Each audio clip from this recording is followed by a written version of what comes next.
যখন মায়া নবী বেলালকে ডাক দেয়, বললেন বেলাল তুমি এমন কি আমল করো?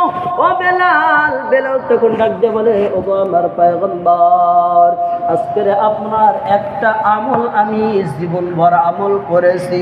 ও গো নবী, জীবনে বহুত আমল শুনেছি কিন্তু আমি মানতে পারি নাই, কিন্তু যেই দিন থেকে আমি একটা আমল শুনেছি ও গো নবী, এই আমলটা আমি আজ পর্যন্ত আমার জানা মতে একটা দিন ও ছুটে যায় নাই।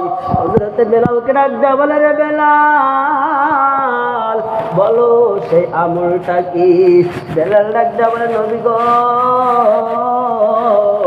যখন আমার ওযু নষ্ট হয়ে যাইতো আমি তাহরাত অর্জন করিয়া 2 রাকাত তাহিয়াতুল ওযু, ও গো নবী, কখনো কখনো 4 রাকাত, যখন আমি যতটুকু পারতাম নবী গো আপনার এই একটা আমল করেছি।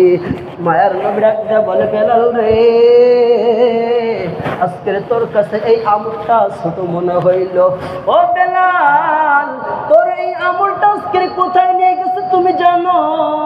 বলে, না গো নবী না। বলে, বেলাল রে, যখন মেরাজের ভিতরে আমি জিব্রাইলকে জিজ্ঞাসা করলাম, ও জিব্রাইল, ওই জান্নাতের ভিতরে কেমন যেন একটা হাঁটার আওয়াজ শোনা যায়, এই বান্দাটা কে যে যার আওয়াজটা আমি শুনতে পাইতেছি? ও বেলাল, তখন জিব্রাইল ডাকতে বললেন, ও পয়গম্বর, আপনার প্রিয় সাহাবী ওই কালো হাবশী বেলালের খড়ঙের আওয়াজ জোরে কন্যা সুবহানাল্লাহ।